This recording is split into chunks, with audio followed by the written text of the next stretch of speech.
रहा आदमी।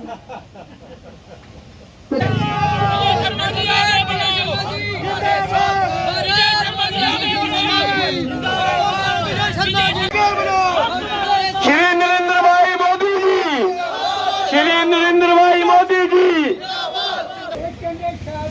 भीखम सिंह जी और जनवरी को जहाँ पर शहीदों का मेला जो है वो लगता है। आगे चेयर्स खाली है भाई, आगे आइए, कुर्सियां खाली हैं, पीछे वाली कुर्सियों को छोड़कर बीच में आइए, आइए सारे प्लीज आगे बैठे। कार्यकर्ता है अश्विनी जी गरा वाले, और उसके बाद श्रीमान देवेंद्र जी मंच पर विराजमान, मेज जी, पवन गुप्ता जी, पवन भाई। 5 साल हमने एक साथ म्युनिसिपल कमेटी में काम किया। उपलब्धि तब थी जब इलेक्शन हुई तो हम बड़े अजीज दोस्त अपने महेश गोस्वामी जी, मेरे मित्र, मेरे बड़े डॉक्टर, मेरे मंच का संचालन कर रहे हैं, मेरे युवा साथी दोस्त और मित्र आदरणीय भीखम सिंह जी, आदरणीय बिहारी लाल जी, मेरे दोस्त हैं नौजवान, उन्हें अपने इस प्रदेश की भारत की चुनाव मिले हुआ है, एक प्रधान एक निशान और एक प्रधान हुआ उससे बड़ी जदोजहद देती और अपनी कुर्बानी देती। उन्हें मैं अपने श्रद्धा सुमन देना स्वर्गीय पंडित प्रेमनाथ डोगरा जी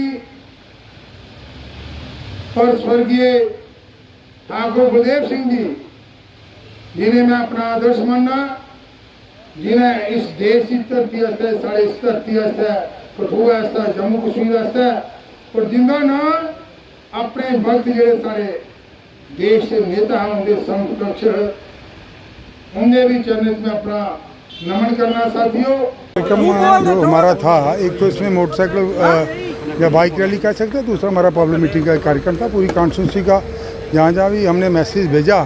और जिस स्तर पर जो एक नौजवान कार्यकर्ता हमारा जो निकला है, और आपने देखा कि बाइक रैली जो एक बड़ी एक ऐतिहासिक रैली, मैं कह सकता हूँ कि इतनी तादाद में बड़े और इतनी गर्मी में जितनी संख्या में नौजवान कार्यकर्ता हमारे वहाँ आए, और एक बाइक रैली एक बड़ी ऐतिहासिक रैली थी।